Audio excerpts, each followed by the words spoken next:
welcome back to my channel. Thank you for watching and for subscribing. And if you're just visiting, please consider subscribing.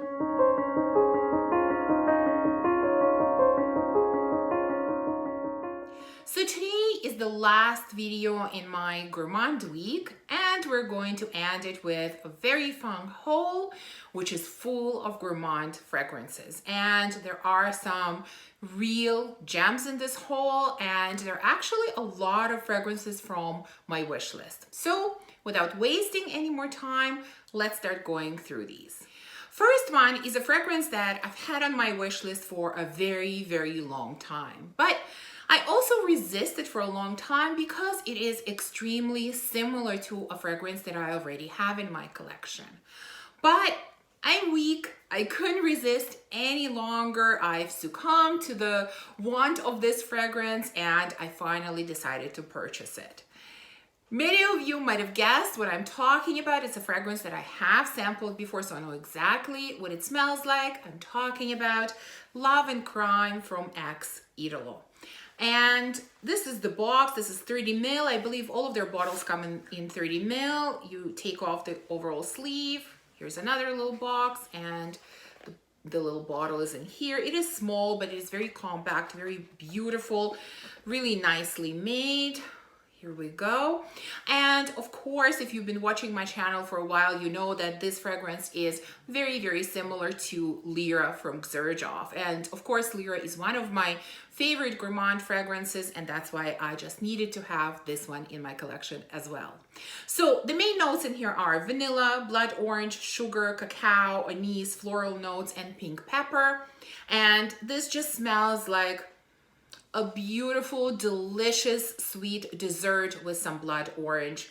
Really, the main difference for me between this and Lyra is that here I actually do get blood orange, whereas in Lyra I actually get more of a lemon vibe. But overall, these two are very, very similar. Both are beautiful, and I'm thrilled that I finally added this one to my collection. Next, I have a fragrance that I just shared with you in a video that came out a few days ago. This is the newest release from Kerosene called Sweetly Known. Now, I'm not going to spend any time talking about this fragrance here. If you're interested to know what this fragrance is about, what my thoughts about it are, definitely check out the video that I did on this fragrance, which I will link up here. And so all the information about it is there. I just wanted to show it here in case you haven't watched that video.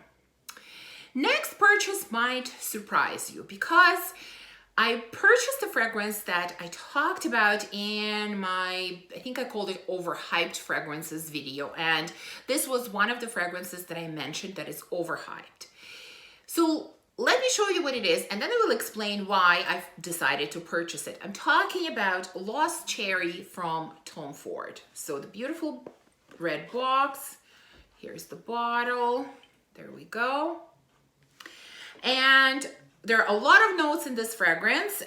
There's sour cherry, almond, liquor, plum, rose, jasmine, tonka, vanilla, benzoin, cinnamon, sandalwood, cloves, patchouli, vetiver, cedar, a lot of notes. When you put all of these notes together, this really smells to me like a beautiful, warm cherry pie that is drizzled with some liquor on top. I find this fragrance incredibly warm and very, very comforting for winter. And I have to admit that ever since I purchased it, I have been really obsessing over this fragrance. I'm having a hard time putting it down and using anything else. So why was it originally in my overhyped fragrances video? Because maybe it is not so much overhyped as it is really overpriced. And it is overpriced because, as most people have said, the performance of this is not great. The longevity in particular, it doesn't last a very long time, and that's why I think it is really overpriced. Now, like I said, I've fallen in love with this scent, and I think it is because of the note of sour cherry that I have really been obsessing over lately. that I'm enjoying this fragrance so much. So because I fall in love with the scent, I don't mind, you know, either overspraying at the beginning or spraying more throughout the day. So do I still think that this is overhyped or overpriced? Let's say yes. For a full price, yes. So the reason I purchased this is because I found it for an amazing deal. It was 50% off, which I think is a really, really great price for this fragrance. Yes, it is still pricey because it is Tom Ford, but it's so much better than its original price. And I think original price is really too high. But when I saw it for 50% off, I just had to have it, and I'm really, really happy to have it because, like I said, the scent is absolutely beautiful. Next one is probably the only small miss that I have in this haul. And this is a fragrance from Zara called a Mochi Atelier in Tokyo. And you know that I already have a sweet pastry in Paris, which I really, really like. And there was a sale on Zara website where this fragrance was definitely below $20, and many people talk about this and actually say that they prefer this one over the sweet pastry in Paris. And so I thought, okay, I really need to try it. This sounds like another interesting gourmand. So there are only 3 notes in here: pear, rice, and sandalwood. So why is this a miss? Well, unfortunately, when I spray this fragrance, I cannot smell anything, and I mean anything. It's like I am smelling air. There is really, for me, this has no scent at all. So I can't tell you anything about how it smells. I just cannot smell it. So for that reason, it is a miss for me. And I gave this bottle to my daughter, who's absolutely thrilled to have this huge bottle. And so this is part of her collection now. Next one is actually a fragrance that I purchased a while ago, but I kept forgetting to add it to a haul. And because this is a gourmand type of scent, I thought this would be a perfect haul to show it in. This is Vanille from Molinard. Now, this fragrance, as you can guess by the name, is about vanilla, and the notes in here are also vanilla and vanilla pod, very simple. But this has a really, really pleasant vanilla scent. It's not just pure vanilla. To me, it smells like a melted bowl of vanilla ice cream. It's very, very pleasant scent. Now, it is a light scent. It is kind of an airy scent. It is not overpowering. And my whole reason of purchasing this fragrance was to use it as a layering scent. You know that I love vanilla, and sometimes, believe it or not, I feel like some fragrances could use a little bit more vanilla. And so I purchased this one for that kind of purpose, and I have used it a number of times already, and it is a really, really nice fragrance to sort of amp up that vanilla note, to add a little bit more of sweetness to a fragrance that I might think doesn't have enough of that. Now, I would probably not recommend this as a standalone fragrance because it is quite light. It is quite simple. For that reason, I don't think there's anything super exciting about it as a standalone fragrance, but as a layering fragrance, I think this is absolutely perfect for that kind of purpose. And again, I have been trying to layer fragrances more, and this has been working out great for me so far.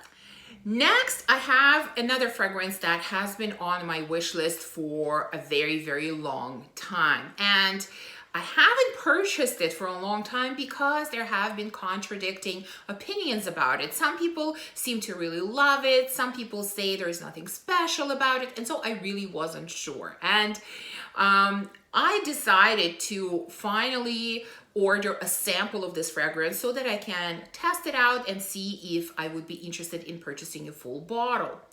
Well, I ordered the sample somewhere around the end of November, beginning of December, somewhere around there. Of course, those were very, very busy times at the postal office. Our postal office was working terribly during that time, and everything was taking super long time to arrive. And even though I ordered the sample from a store that was like an hour and a half away from me, I kept waiting and waiting and waiting, and it took overall about 3 or 3.5 weeks for that sample to arrive. Well, While I was waiting for the sample, a tester of this fragrance became available for a very, very attractive price. And I thought, okay, I don't know, is the sample ever going to get to me? When is it going to get to me? Will the tester still be available? And I thought, okay, I am just going to risk it and purchase the fragrance, and fingers crossed, I like it. So what am I talking about? I'm talking about Cruz del Sur 2 from Xerjon. Now, because it was a tester, it came in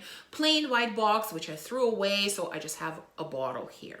So let me tell you about the notes, and then I will tell you what I think about it and if I regret this purchase.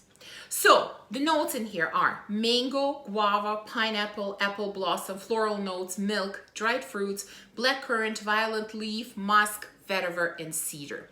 And so when I was researching this fragrance, like I said, there were conflicting opinions about it, but pretty much all the reviews said that it was a very sweet mango-centric scent.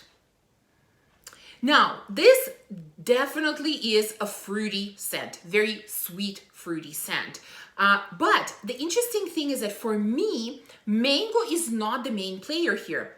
More than any other note, I smell guava. So for me, this scent is about guava. Yes, there are other fruits somewhere in the background, you know, pineapple, mango, maybe some other fruity notes. But right out front, I smell guava. Now, the other note that is extremely strong in here is milk. This fragrance is very, very lactonic. So I feel like I am drinking some kind of fruity milkshake, very sweet milkshake. I don't know if you can even make a milkshake out of these fruits. I'm not sure, but that's what it smells like to me. So guava is very strong in here. It is very sweet, and it is very, very lactonic. Milk note is very strong. So do I like it? Do I regret blind buying it and not waiting for my sample? No, I do not. I love fruity scents. I love sweet scents, and I'm really enjoying milk note in fragrances. So for me, this is check mark on all three fronts. So I don't regret blind buying it. I really, really like this scent. I find it, although it is a fruity scent, but I find it quite unique, at least to my collection for sure, because of such strong milk note and because the main player for me here is guava, and I really don't have any other fragrance or even smelled any other fragrance where guava is so prominent. But I can definitely understand now the conflicting views on this fragrance, because this is definitely not for everyone. It is extremely sweet, and like I said, milk is very prominent, and I can totally see some people loving it and some people hating it. So my recommendation would be definitely sample it before purchasing it. But like I said, I'm happy that I purchased it, and this would be a great addition to my collection. Of course, now I think is not the best time to wear this fragrance. This is more suited for spring and summer, and I'm sure that when the warm weather hits, I will be using this one quite a lot. Next, I have a fragrance that I've sampled sometime last year, and I really fell in love with. I'm talking about Wicked Good from Gallagher Fragrances. Here's the box. It's kind of difficult to open, so I'm showing it to you separately. And the little bottle, I purchased 30 ml, and I mean, I knew it was 30 ml, but when it arrived, I was kind of taken back. It is so tiny and compact. But anyways, as you know, last year I purchased a sample set and reviewed it on my channel from Gallagher Fragrances, and Wicked Good was definitely in my top 2, number 1 being Rosé All Day, which I already have, but I used up the sample of Wicked Good that I had, and I kept thinking and thinking about this fragrance, and I just knew that I needed to have a full bottle. This is, of course, another beautiful Gourmand. The notes in here are vanilla, tonka, and chocolate, and that's exactly what it smells like. This is probably the best chocolate fragrance that I have ever smelled. Although, like I said in my original review, the chocolate sort of disappears quite quickly, but you still have sort of a remnants of that chocolate left, and mixed with tonka and vanilla. Absolutely outstanding fragrance with very good performance. So again, I'm really happy that I finally added it to my collection. And that brings us to the last fragrance in this haul, and believe it or not, this is also from my wish list, and this is actually a fragrance that was suggested to me by a few of my subscribers when I was talking about a popcorn-centric fragrance. Of course, I'm talking about the House of Oud What About Pop. So here's the box. Let's open it. The fragrance is inside. Take it out. Here's the beautiful bottle, of course. All of their bottles are extremely beautiful. So, like I said, this fragrance is about popcorn. So in addition to popcorn, the notes in here are caramel, hawthorn, vanilla, whipped cream, ebony, benzoin, ambergris, vetiver, and musk. So the main question here is, does it actually smell like popcorn? Yes, it does. This definitely smells like popcorn. It is not too strong, it is not overpowering, but it is definitely very, very buttery. Like you can almost feel that buttery texture of popcorn. It is sweet, so we definitely have caramel, vanilla, whipped cream, benzoin in here. All of them kind of come together. But again, I don't find the sweetness in here too strong or too overpowering. It is beautifully, beautifully blended together. I think maybe it's vetiver that brings a touch of sort of freshness to this and kind of balances out all the sweetness and butteriness of this fragrance. It is definitely beautiful. Now, the performance of this fragrance is kind of interesting, at least on me. When I initially applied it, I was sort of alarmed at first because it seemed to be very light. I kept, smelling my hand, and I could smell it, but it seemed very light. The interesting thing is that when I started moving around the room and walking around, it left a beautiful, beautiful trail that I could smell and everyone around me could smell. So this has amazing sillage. And as I was walking around and doing things and moving, I kept getting whiffs of this fragrance over and over again. So it's almost like the scent is stronger in the air than it is on my skin. But it is definitely not a beast. It is not overpowering strong fragrance. It is more of an kind of lighter and airier type of scent. But it is beautiful and it lasts pretty well. And like I said, it just leaves an amazing trail that followed me everywhere. So I have to thank those people that suggested I try this fragrance. I'm sorry, I don't remember exactly who it was, but I think it was a couple of people that suggested it. This is a really, really great kind of, I find it almost grown up and sophisticated type of popcorn fragrance. It is beautifully blended together. Really, really great popcorn scent. If anyone is interested in trying a popcorn scent, I would definitely recommend this one. This is really a beauty. And so this ends our Gourmand haul. So I hope you enjoyed this haul and enjoyed the whole Gourmand week. And if you did, please remember to give me a thumbs up and subscribe. And I will see you soon in my next video. Bye.